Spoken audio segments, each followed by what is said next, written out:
ಆಯಿತು. ಬ್ಯಾನರ್ಸ್ ಮತ್ತು ಬಂಡಿಂಗ್ ಸಂಬಂಧಪಟ್ಟಂಗೆ ಯಾವುದೇ ಕಾರಣಕ್ಕೆ ಯಾವುದು ಬ್ಯಾನರ್ ನೀವು ಹಾಕೋದು ಬೇಡ, ಅವ್ರು ಹಾಕೋದು ಬೇಡ ಅಂತಿದ್ವಿ. Without banner last time Ganesha ಮತ್ತು ಈದ್ ಮಿಲಾದ್ ಅದು ಈ ಸಲ ಕೂಡ ಅದೇ ಥರ ಮಾಡಿ ಇಡೀ ಡಿಸ್ಟಿಕ್ಗೆ ಮಾದರಿ ಆಗಿರೋಂಥ ನಮ್ಮ ಭರವಸೆ ಇಟ್ಕೊಂಡಿದ್ವಿ. ಯಾವುದೇ ಕಾರಣಕ್ಕೂ ಬ್ಯಾನರ್ಸ್ ಬೇಡ, ಬಂಟಿಂಗ್ಸ್ ಬೇಡ, ಯಾವುದು ತೋರಿಕೆ ಬೇಡ. ಮನಸ್ಸಲ್ಲಿ ಅಭಿಮಾನ, ಪ್ರೀತಿ, ವಿಶ್ವಾಸ ಇದ್ರೆ ಸಾಕು. ಅದಕ್ಕಿಂತ ದೊಡ್ಡ ಇದು ಕೆಲಸ ಯಾವುದಿಲ್ಲ. ದಯವಿಟ್ಟು ಅದನ್ನು ಮಾಡೋದ್ರ ಮೂಲಕ ಇಡೀ ನಮ್ಮ ತಾಲೂಕು ಮತ್ತು ಡಿಸ್ಟಿಕ್ಕಿಗೆ ಮಾದರಿ ಆಗಬೇಕು. ನಮ್ಮದು ಉದ್ದೇಶ ಅಷ್ಟೇ. ತಾಲೂಕು ನಾವು ಕೆಲಸ ಮಾಡೋಕತ್ತೆ ಅಂದ್ರೆ ನಮ್ಮದು, ನಮ್ಮ ತಾಲೂಕಿಗೆ ನಾವಿರೋ ಕೆಟ್ಟ ಹೆಸರು ಬರಬಾರ್ದಾರ ನಮ್ಮದು ಉದ್ದೇಶ ಅಷ್ಟೇ. ಕ್ಲಿಯರ್ ಅಲ್ಲ?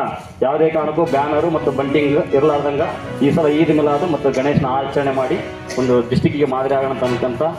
ಮತ್ತು ಲಾಸ್ಟ್ ಟೈಮ್ 1001 ಪಾಯಿಂಟ್ ಆ್ಯಕ್ಚುಲಿ ಇದು ಮಾಡೋಕ್ಕಾಗಲಿಲ್ಲ. ಗಣೇಶ ಹೈಟ್ ಬಗ್ಗೆ ಸಂಬಂಧಪಟ್ಟಂಗೆ 2022ರಲ್ಲಿ ಒಂದು ಸಮಸ್ಯೆ, 23ರಲ್ಲಿ ಅನ್ಸುತ್ತಾ, ಒಂದು ಸ್ವಲ್ಪ ಹೈಟ್ ಸಂಬಂಧಪಟ್ಟಂಗೆ ಸಾಕಷ್ಟು ವೈರ್ಗಳನ್ನು ಕಟ್ ಮಾಡಿದ್ರು. ಒಂದು ಸ್ವಲ್ಪ ಜಾಸ್ತಿ ಹೈಟ್ ಇತ್ತು ಅಂತ ಅನ್ಸುತ್ತಾ. ದಯವಿಟ್ಟು ನೀವು ಗಣೇಶ ಏನು ಆರ್ಡ್ರ್ ಮಾಡ್ತಾರಲ್ಲ, ದಯವಿಟ್ಟು ಇನ್ನೂ ಆರ್ಡ್ರ್ ಮಾಡಿಲ್ಲ ಅಥವಾ ಆರ್ಡ್ರ್ ಮಾಡಿದ್ರಂದ್ರೆ ಒಂದು ಸ್ವಲ್ಪ ಆ ಥರ ಜಾಸ್ತಿ ಹೈಟ್ ಇತ್ತು ದಯವಿಟ್ಟು ಇದು ಮಾಡ್ಕೊಬೇಡಿ. ಯಾಕಂದ್ರೆ ಒಂದು ಗಣೇಶ ಏನಾದ್ರು ಆ ಥರ ಹೈಟ್ ಇತ್ತಂದ್ರೆ ಆ ಲೈನಲ್ಲಿ ಏನು ಒಂದು 2 ಕಿಲೋಮೀಟರ್ ಅಥವಾ 3 ಕಿಲೋಮೀಟರ್ಸ್ ಏನು ಗಣೇಶ ಹೋಗ್ತಿರ್ತದೆ ಪ್ರೊಸೆಷನ್, ಅಲ್ಲಿ ಎಲ್ಲ ವೈರ್ಗಳು ತೆಗಿಬೇಕಾಗ್ತದೆ. ಸರ್ವಿಸ್ ವೈರ್ ಇರ್ಬೋದು ಅಥವಾ ಮೇನ್ ವೈರ್ ಇರ್ಬೋದು. ದಯವಿಟ್ಟು ಅಂಥದಕ್ಕೆ ಆಸ್ಪದ ಕೊಡೋದು ಬೇಡ.